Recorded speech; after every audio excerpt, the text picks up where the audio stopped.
Hey, welcome to college football. My name is Jesse. Before you jump into that video, make sure you visit coolatman100x.com to get custom ebooks and other things that's available on the website. Link will be in the description below. Also, visit the NFLShop to get yourself some Kansas City's Chiefs gear and your own personal team gear as well. And also, all the other sponsors will be in the description below.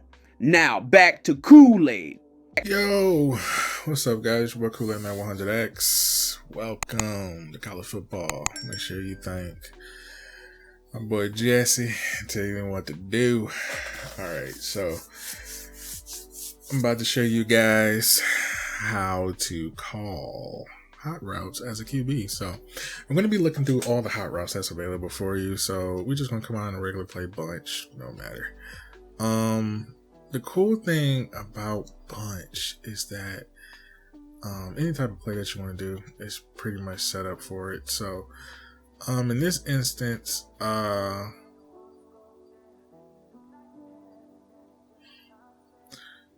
when you're calling different hot routes, let's say when you're calling different hot routes in this game, it's a little, quick, boundward and stuff like that. So I think the best way, because a lot of people press triangle, this one, I think the quickest way to call your adjustments is press D-pad up, then a player that you want to adjust to. Because when you do that, it makes it a little bit way more easier. So let's say if I want to put R1 on a slant, down right there, D-pad already done.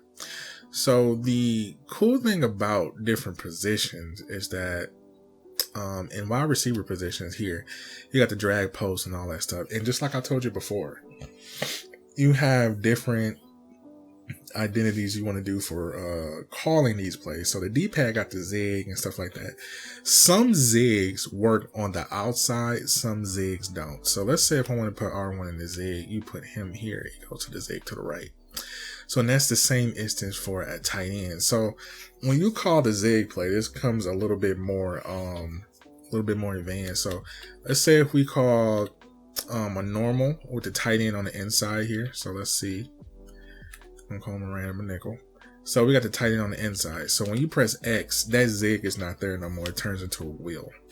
So in order to bring that zig play back is that you have to go to the tight end, which is weird, but I don't like it because when you calling this, when you have to motion him out, right? Once you motion him out, he goes to the receiver side.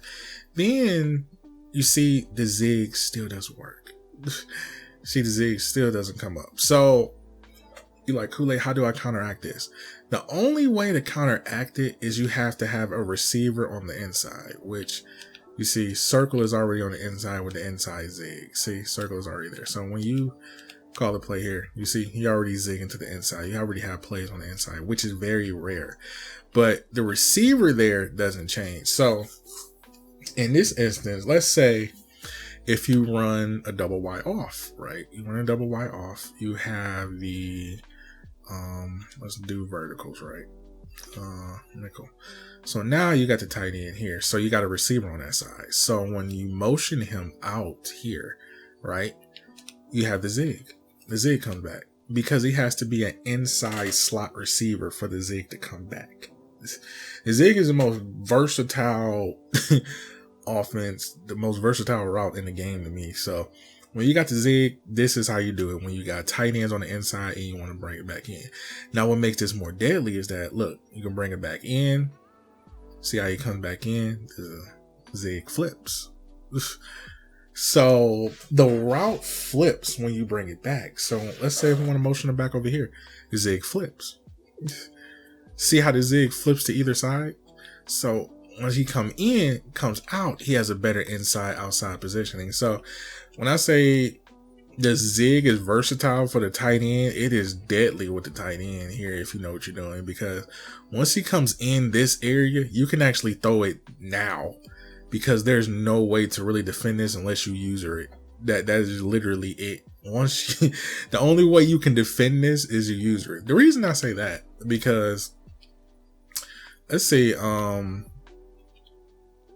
reason I say that is because once you do the zig, put them in the zig here. You see the zig here, bring them back.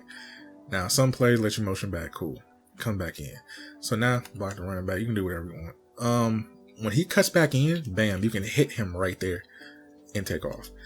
It is very hard to defend unless you're using or wanting the defensive lineman jump up.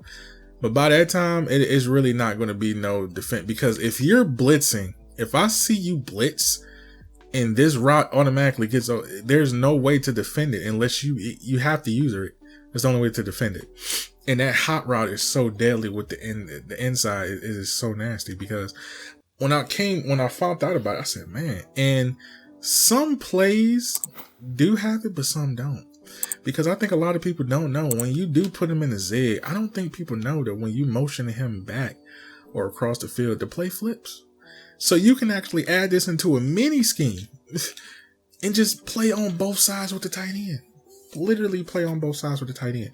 Now, what makes this even more crazy is that I don't even think they have a single back in this playbook. So I think split. Yeah, split is works, I guess. I don't know. But I think I can do here where two tight ends, turn the ball, flip, don't matter, just give me a play.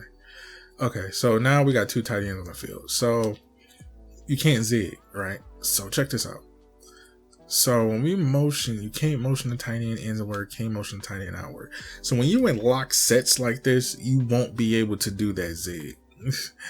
That's the dynamic of this play. So it has to be out of a shotgun or a single back or any other center play that actually has a tight end free. So how can I put it? Even certain instances, pistols, stuff like that, where tight ends really can't utilize it. So strong slot, you can probably utilize it. Strong, you can use it. Ace is one of the best ones that utilize it, because you can actually utilize this in the mini scheme.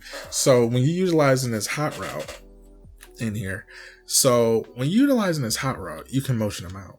See, you can motion them out. Then when you motion them out here, you don't have that zig. So that's the only problem with that. That is literally the only problem with that. Same instance, you can't utilize it here. You motion him out, you can't utilize it here. But you can do the same thing and put him in a zig here, and you can motion him too. On the inside, see, it flips. So it comes down to where you have to find formation that lets you motion the tight end out in that slot position. You have to have a receiver on the outside and not in a slot position. And there's only a few formations that do it. And I do recommend you going in there and finding out what formations is good to use. But some of them, they're so hard to find, and it's kind of difficult to find those formations. Like doubles is very good. Doubles, I believe you can do it out of doubles, because let's see, you got the receiver already there. Double is cool. Once you got the outside receiver there, you're good. You can actually motion them out. Do it. The zig is there. D-pad right. The zig is there. So yeah, you can do that. You can motion them back in. You can motion them across. It flips. Then you can do the same thing when you motion them back in the position. It flips to that side. So I thought this was a very good breakdown for you guys about the zig, about hot routing. So I thought this little mini scheme hot route would definitely help you guys out. I hope y'all enjoyed the video. I'm going to catch you guys in the next one.